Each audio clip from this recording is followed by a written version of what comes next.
Well, greetings, guys. Hey, this is Dr. John L. Mack coming back, and just wanted to talk to you about the elephant in the room. And this is the digital elephant that's in the room. And this digital elephant, kind of, it's interesting.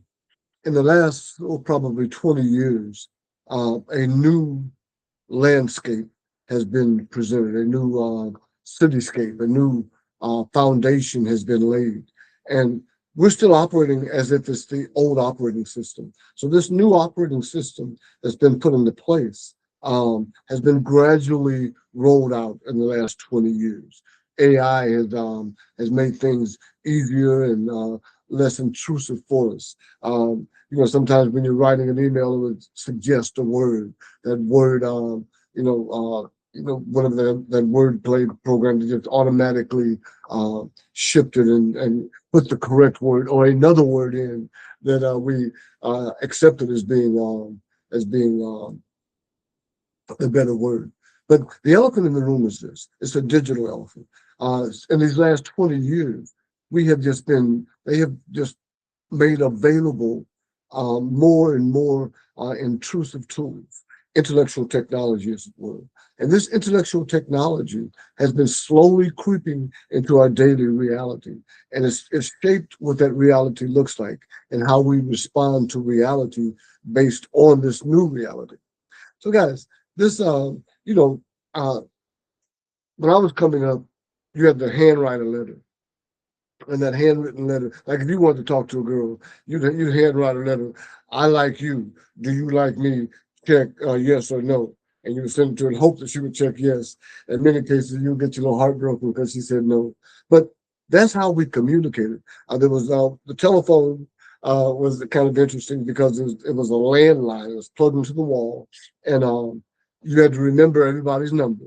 And sometimes you would call, and it would be the house phone, and the girl you're calling, her mama might not want her to receive calls, or she's sneaking. I mean, just all sorts of just the technology wasn't as expansive as it is now. But now we live in a world where this technology is so commonplace. We have smartphones. First we came up with the Blackberries and the really cool phones that you could. First they started off, it was a brick. It was a phone bigger than this. It was heavy, and the battery didn't last that long, and it cost an arm and a leg to be able to have the cellular service. But then it's morphed into what we have today. And what we have today is just the ability to just pick up the phone. There's no long distance toll costs. It's just, you can talk to people around the world on your phone. There's more computing power in that phone that was used to land a man on the moon. So this is telling you that you have incredible technology at your fingertips. But the elephant in the room is, with all this technology, they just started pouring out and just giving more and more features to these phones and to these apps and to these programs on your computers. And you find yourself, wow, this is just so much. And we wake up today and we realize it is a lot. Now I'm gonna probably put myself out there. Y'all gonna say, Dr. Mack, but I'm being honest with you. My computer right now in my email, I've got like about 30,000 emails. I'm treating it like a big old storage container. Get all this unopened stuff in it. I have a neighbor that has is a hoarder. I have just a garage full of stuff, and that's how it feels like when you're looking at your email, and it kind of overwhelms you. You look at, wow, man, my life was so much simpler when I just got the mail out of the mailbox. But this electronic stuff, wow, I wake up and there was all of those from the I didn't open, and even those from today I still haven't opened.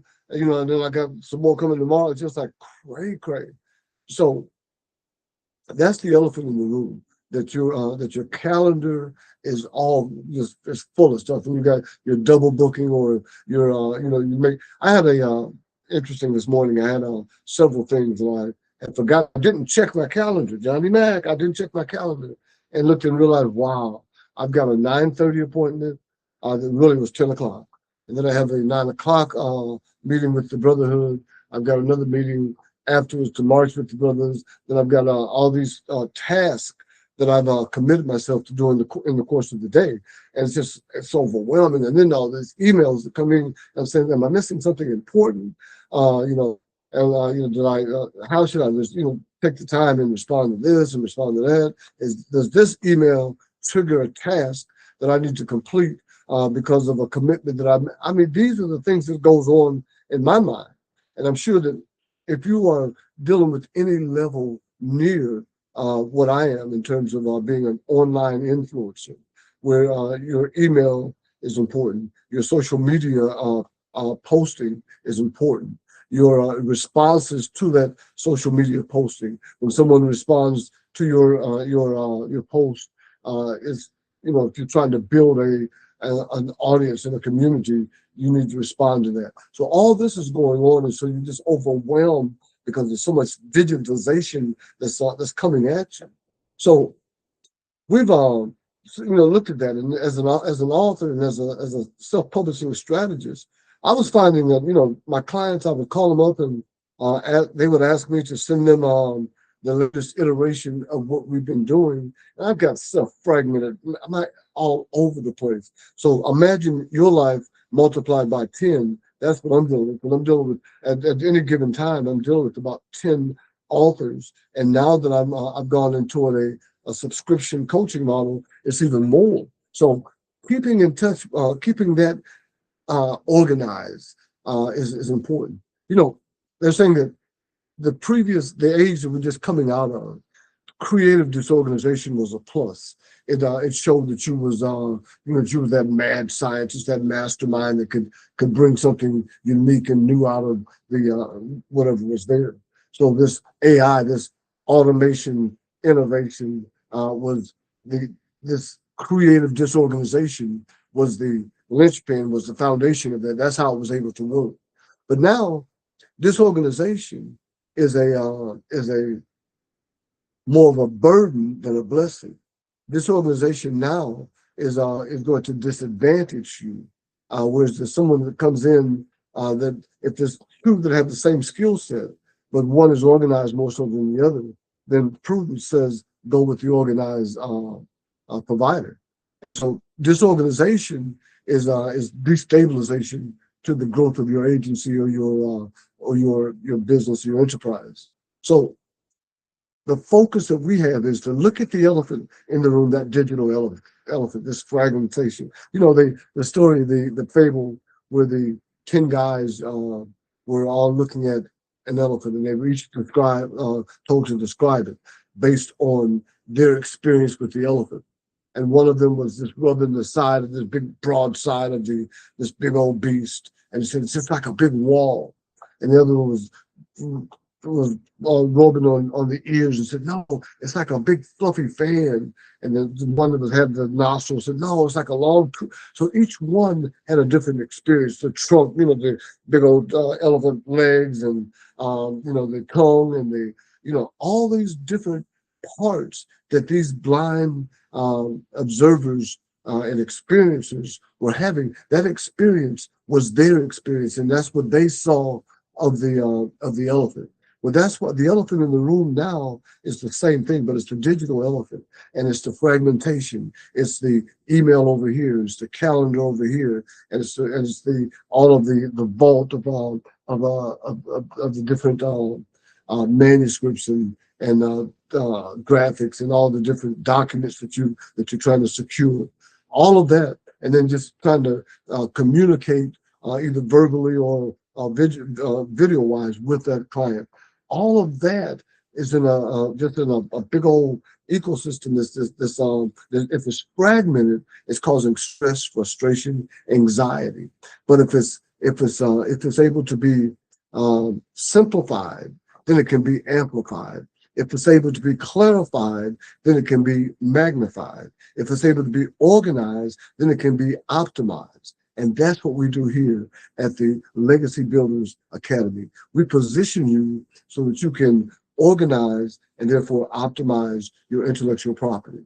And what is intellectual property? That's anything that you conceive in your mind that comes out as a book, a course, class, curriculum. It may come out as a keynote speech. It may come out as a training. It may come out as there's so many different arenas and different avenues that you can express this intellectual property, and then make it available on a platform where they can purchase that intellectual property. And you treat it as unreal estate. You treat it as like you would real estate, but it has an appreciating value just like real estate. So you have to develop it. You have to manage it. You have to optimize it. Sometimes you have to sell it. Sometimes you have to buy in order to expand. There's so many, the parallels between intellectual property and real estate are so very key. So what we've done is learn how we have what's called an intellectual property audit, where we look at your expertise, we look at your experience, we look at your education, we look at your methodology and the different processes and frameworks that you've developed over time. And we said, okay, we can package that into intellectual property and then leverage that intellectual property so that now you can create an ecosystem where people are able to come in and purchase that intellectual property, take advantage, access, implement that intellectual property into their own lives. And you can either license it, you can sell it, you can give it away. But then it gives you that influencer persona so that you can grow and build your organization based on that IP. So this is IP, an IPO, an intellectual property offering. This is all within the system that we're presenting to you in Simplify to Amplify. And so what I need you to do is click the link below, and so that you can take that first course in Simplify to Amplify. That the Simplify module is going to show you how to use the G7 system to be able to simplify your life. And G7 gives you, shows you how to use tools that you're already using to actually multiply your results and get the results that you've been searching and seeking for. Hey, again, this is Dr. John L. Mack. I'm the one that makes the paper stack. You heard?